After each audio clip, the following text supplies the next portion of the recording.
Hallelujah. Good morning. ಬೆಳಗಾಯಿತು ಪ್ರಿಯರೇ, ಎಚ್ಚರಗೊಂಡಿದ್ದೀರಾ? ಈ ದಿನ ಭಾನುವಾರವಾಗಿದೆ.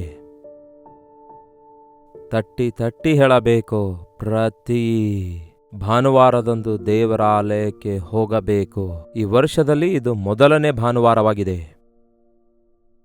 ಪ್ರತಿ ಭಾನುವಾರ 52 ಭಾನುವಾರವೆಲ್ಲ ಕರ್ತನಾಲಯಕ್ಕೆ ಹೋಗಿ ನೋಡಿರಿ. ಆಗ ಎಷ್ಟು ದೊಡ್ಡ ಅಭಿವೃದ್ಧಿಯನ್ನು, ಆಶೀರ್ವಾದಗಳನ್ನು ನೀವು ಅನುಭವಿಸುವವರಾಗಿರ್ತೀರಿ ಎಂಬುದನ್ನು ನೀವು ಗುರುತಿಸಬಹುದು.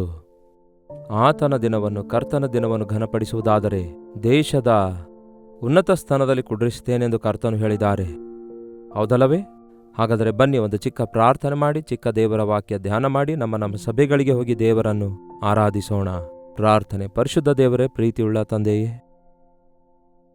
ಈ ಹೊಸ ವರ್ಷದೊಳಗೆ ನಮ್ಮನ್ನು ಪ್ರವೇಶಿಸುವಂತೆ ಮಾಡಿ, ಮೊದಲನೇ ಭಾನುವಾರದಂದು, ಪುನರುತ್ಥಾನದ ದಿನದಂದು ಜ್ಞಾಪಕ ಮಾಡಿಕೊಂಡು ನಮ್ಮ ದೇವರು ಸಜೀವವುಳ್ಳ ದೇವರಾಗಿದ್ದಾರೆಂದು ಆರಾಧಿಸಲು, ಆಲಯಕ್ಕೆ ಹೋಗಲು, ಜೊತೆ ವಿಶ್ವಾಸಿಗಳೊಂದಿಗೆ ಸೇರಿ ಸಭೆಯಾಗಿ ಪ್ರಾರ್ಥಿಸಲು, ಸ್ತುತಿಸಲು, ನಿಮ್ಮ ವಾಕ್ಯಗಳನ್ನು ಧ್ಯಾನಿಸುವುದಕ್ಕಾಗಿ ಕೊಟ್ಟ ಮತ್ತೊಂದು ಅವಕಾಶಕ್ಕಾಗಿ ವಂದನೆಗಳು.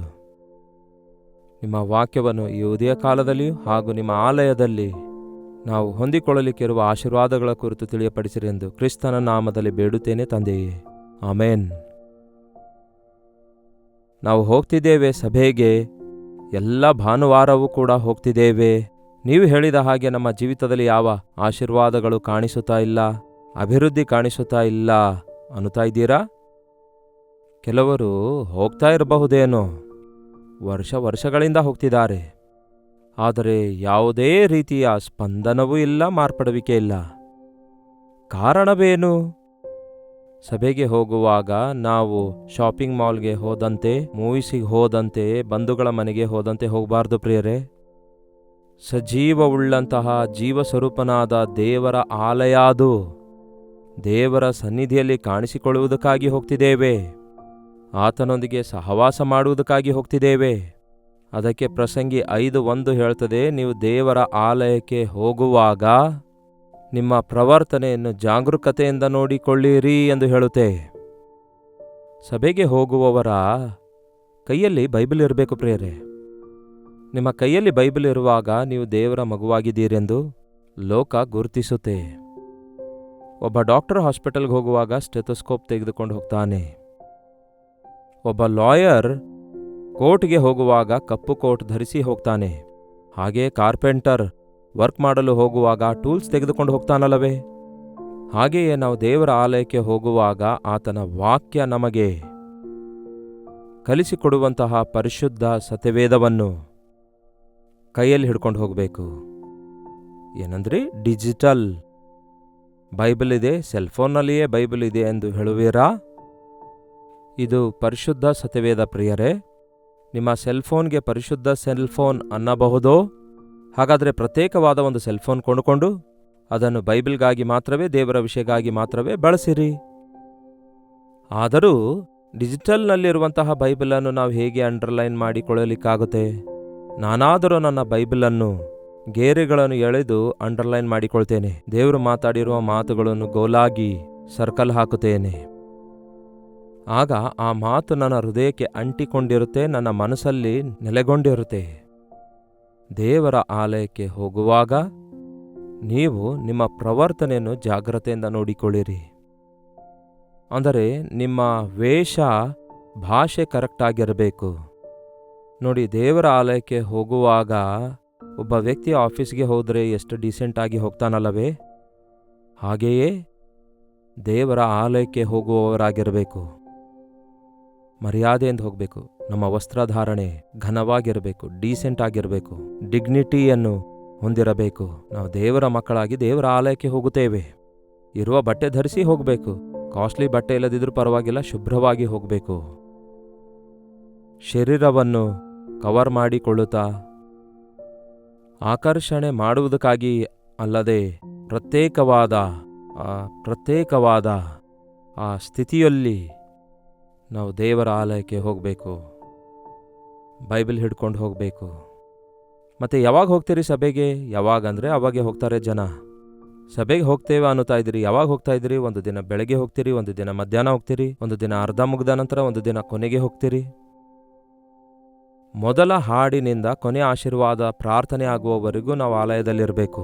ಆವಾಗಲೇ ಆಶೀರ್ವಾದ ಹೊಂದಿಕೊಳ್ತೇವೆ. ಅರ್ಧ ಮುಗ್ದಾದ ನಂತರ ಹೋದರೆ ಹೇಗೆ? ಕ್ಲಾಸ್ ರೂಮ್ಗೆ ಹೋಗುವಾಗ ಕರೆಕ್ಟ್ ಟೈಮ್ಗೆ ಹೋಗಬೇಕಲ್ಲವೇ? ಒಂದು ಎಕ್ಸಾಮಿನೇಷನ್ಗೆ ಹೋಗುವವನು ಸಮಯಕ್ಕೆ ಸರಿಯಾಗಿ ಹೋಗಿ ಸಮಯಕ್ಕೆ ಮುಗಿಸಬೇಕಲ್ಲವೇ? ನೋಡಿ ಪ್ರಿಯರೇ, ಒಂದು ಟ್ರೈನ್, ಒಂದು ಫ್ಲೈಟ್, ಒಂದು ಪ್ರಯಾಣ ಮಾಡುವವನು ಸಮಯಕ್ಕೆ ಸರಿಯಾಗಿ ಹೋಗಿ ತನಗೆ ಬೇಕಾದವುಗಳನ್ನು ಕ್ಯಾಚ್ ಮಾಡಬೇಕಲ್ಲವೇ? ಬಸ್ಸೋ, ಟ್ರೈನೋ, ಫ್ಲೈಟೋ ತಡ ಮಾಡಿ ಹೋದರೆ ನಮಗಾಗಿ ಅವು ಕಾದಿರ್ತವೋ? ಸಭೆಯಾದರೂ ಯಾವಾಗಲೂ ಅಲ್ಲೇ ಇರೋದ್ರಿಂದ ನಾವು ಯಾವಾಗ ಅಂದರೆ ಆವಾಗ ಹೋಗೋದಾದರೆ ನಿಮಗೆ ದೇವರ ಮೇಲೆ ಎಷ್ಟು ಆಸಕ್ತಿ ಇದೆಯೋ, ದೇವರ ಕಾರ್ಯ ಅಂದರೆ ಎಷ್ಟು ಅಲಕ್ಷ್ಯವಾಗಿರ್ತಾ ಇದ್ದೀರಿ ಎನ್ನುವುದನ್ನು ಬಯಲ್ಪಡಿಸಿಕೊಳ್ತೀರಿ. ಅದಕ್ಕಾಗಿಯೇ ನೀವು ದೇವರ ಆಲಯಕ್ಕೆ ಹೋಗುವಾಗ ಸಂತೋಷದಿಂದ ಹೋಗಿರಿ. ಕೀರ್ತನೆ 100ನೇ ಅಧ್ಯಾಯ ಓದುವಾಗ ಸ್ತುತಿ ಕೃತಜ್ಞತೆಯೊಂದಿಗೆ ಆತನ ಆಲಯಕ್ಕೆ ನಾವು ಹೋಗಬೇಕೆಂದು ಹೇಳುತ್ತೆ. ಕಿರ್ಚುತ್ತಾ, ಗುಣಗುಟ್ಟುತ್ತಾ, ದೂರುತ್ತಾ ಹೋಗಬಾರ್ದು. ಹೃದಯವನ್ನು ದೇವರೊಂದಿಗೆ ಸರಿಪಡಿಸಿಕೊಳ್ಳಲು ಹೋಗಬೇಕು. ದೇವರ ಆಲಯಕ್ಕೆ ಹೋಗುವಾಗ ನೀವು ಸಮಯಕ್ಕೆ ಸರಿಯಾಗಿ ಹೋಗಿರಿ. ಬೈಬಲ್ ಕೈಯಲ್ಲಿ ಹಿಡಿದುಕೊಂಡು ಹೋಗಿರಿ. ಒಂದು ನೋಟ್ಬುಕ್ ಆಗಲಿ, ಪೆನ್ನು, ಪೆನ್ಸಿಲನ್ನು ಕೈಯಲ್ಲಿ ಹಿಡಿದುಕೊಂಡು ಹೋಗಿ ದೇವರು ಮಾತಾಡುವ ಪ್ರತಿಯೊಂದು ವಿಷಯವನ್ನು ನೋಟ್ ಮಾಡಿಕೊಳ್ಳಿರಿ. ಆನಂತರ ನೀವು ಅವು ಧ್ಯಾನಿಸಿದಾಗ ದೊಡ್ಡ ಸಾರಾಂಶವನ್ನು, ಆಧ್ಯಾತ್ಮಿಕ ಬಲವನ್ನು, ಎಲ್ಲ ದಿವ್ಯದಾನಗಳನ್ನು ದೇವರು ನಿಮಗೆ ಅನುಗ್ರಹಿಸ್ತಾರೆ.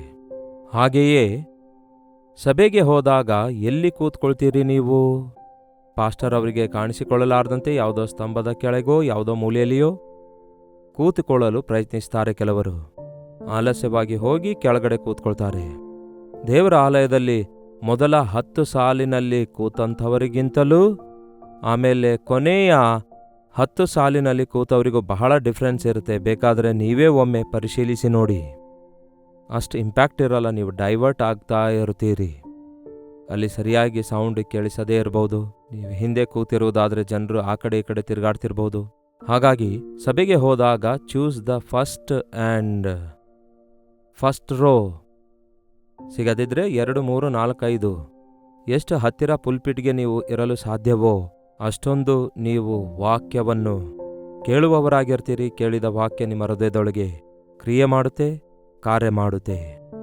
ಇನ್ನೊಂದು ವಿಷಯ ಇದೆ ಪ್ರಿಯರೇ, ನೀವು ಆಲಯಕ್ಕೆ ಹೋದಾಗ ನಿಮ್ಮ ಸ್ನೇಹಿತರನ್ನು ಜೊತೆಗೆ ಕರೆದೊಯ್ಯಬೇಕೆಂದು ಇಚ್ಛಿಸಿದರೆ ಕರೆದೊಯ್ಯಿರಿ, ಒಳ್ಳೆಯದೇ. ಆದರೆ ಅಕ್ಕಪಕ್ಕದಲ್ಲಿ ಮಾತ್ರ ಕೂತ್ಕೊಳ್ಬೇಡ್ರಿ.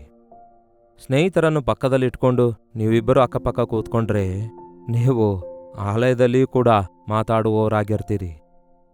ನೀವು ಆಗ ನಿಮ್ಮ ಫ್ರೆಂಡ್ ಏನೋ ಹೇಳೋದು, ನೀವು ಕೇಳೋದು, ಆಗ ದೇವರ ವಾಕ್ಯ ಕೇಳಿಸೋದು ಬಿಟ್ಬಿಡೋದು ಆಗುತ್ತೆ. ಅಷ್ಟು ಮಾತ್ರವಲ್ಲ, ಈ ದಿನ ಗಂಡ ಹೆಂಡತಿಯರು ಕೂಡ ಬಹಳಷ್ಟು ಸಾರಿ ಒಟ್ಟಿಗೆ ಸಭೆಯಲ್ಲಿ ಕೂತ್ಕೊಳ್ಬೇಕೆಂದು ಬಯಸ್ತಾರೆ. ಕೆಲವೊಂದು ಚರ್ಚಸ್ಗಳಲ್ಲಿ ಅಂತಹ ಫೆಸಿಲಿಟೀಸ್ ಇವೆ. ಕೆಲವೊಂದು ಸಭೆಗಳಲ್ಲಿ ಪುರುಷರು ಬೇರೆ, ಸ್ತ್ರೀಯರು ಬೇರೆ ಕೂತ್ಕೊಳ್ಬೇಕಾಗತ್ತೆ. ಗಂಡ ಹೆಂಡತಿ ಮಕ್ಕಳು ಎಲ್ಲರೂ ಕೂತ್ಕೊಂಡ್ರೆ ಇದೇ ಪರಿಸ್ಥಿತಿ ಇರುತ್ತೆ.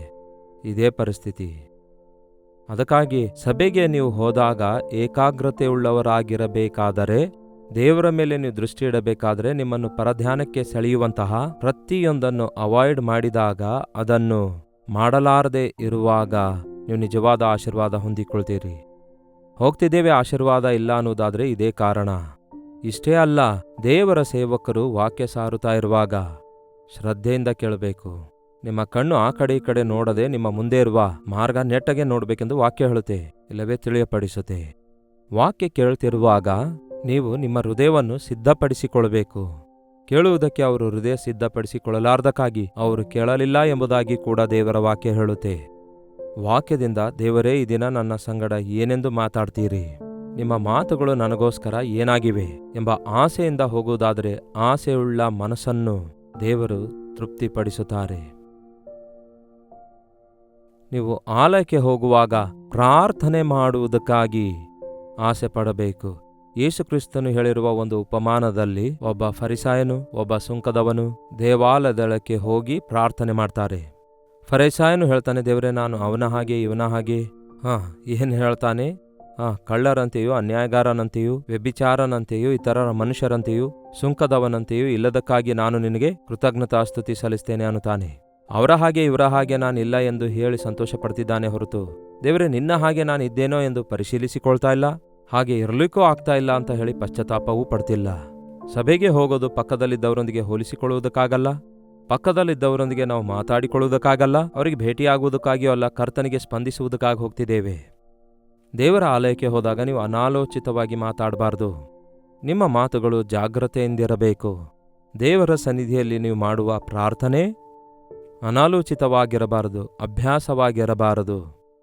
ಅವರು ತುಟಿಗಳಿಂದ ನನ್ನನ್ನು ಘನಪಡಿಸುವರು, ಆದರೆ ಅವರ ಹೃದಯ ನನ್ನಿಂದ ದೂರವಾಗಿದೆ ಎಂದು ಕರ್ತನು ಹೇಳಿದ ಹಾಗೆ ಈ ದಿನ ಅನೇಕರು ತುಟಿಗಳಿಂದ ಹಾಡನ್ನು ಹಾಡ್ತಾ ಇರ್ತಾರೆ, ತುಟಿಗಳಿಂದ ಪ್ರಾರ್ಥನೆ ಮಾಡ್ತಾ ಇರ್ತಾರೆ, ಆದರೆ ಅವರ ಮನಸ್ಸು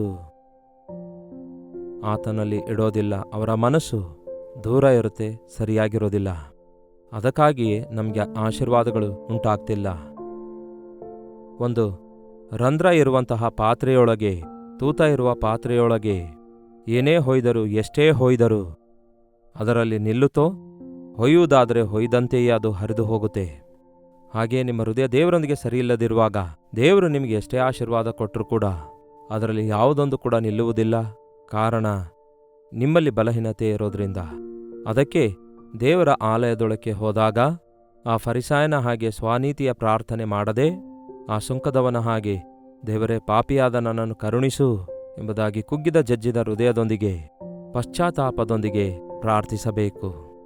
ಪ್ರತಿ ಸಾರಿ ದೇವರ ಸನ್ನಿಧಿಯಲ್ಲಿ ಮೊಳಕಾಲೂರಿದಾಗ ಕೃತಜ್ಞತಾಸ್ತುತಿಯನ್ನು ಸಲ್ಲಿಸುತ್ತಾ, ಪ್ರಭುವೇ ನನ್ನನ್ನು ಕರುಣಿಸು, ನನ್ನ ಮೇಲೆ ಕೃಪೆ ತೋರಿಸು, ನನ್ನ ಬಲಹೀನತೆಯಿಂದ ನನ್ನನ್ನು ಬಿಡಿಸು ಎಂಬುದಾಗಿ ಕುಗ್ಗಿದ ಜಜ್ಜಿದ ಹೃದಯದೊಂದಿಗೆ ಪ್ರಾರ್ಥಿಸುವುದಾದರೆ, ಕುಗ್ಗಿದ ಜಜ್ಜಿದ ಹೃದಯ ಆತನಿಗೆ ಇಷ್ಟವಾದ ಕಾಣಿಕೆಯಾಗಿರೋದ್ರಿಂದ ಅಂಥವರನ್ನು ಆತನು ತಿರಸ್ಕರಿಸುವುದಿಲ್ಲ, ಅತ್ಯಧಿಕವಾಗಿ ಆಶೀರ್ವದಿಸ್ತಾನೆ.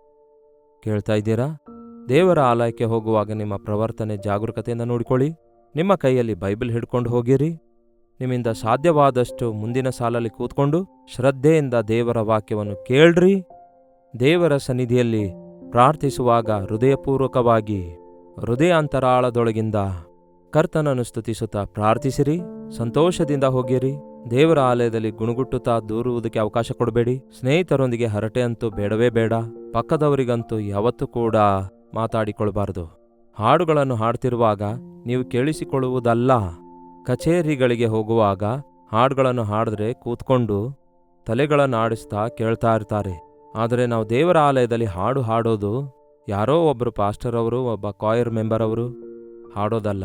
ಸಭೆಯೆಲ್ಲ ಸೇರಿ ಏಕ ಮನಸ್ಸಿನಿಂದ ಗಾಯಕರೊಂದಿಗೆ ಸೇರಿ ಗಾನ ಮಾಡಬೇಕು.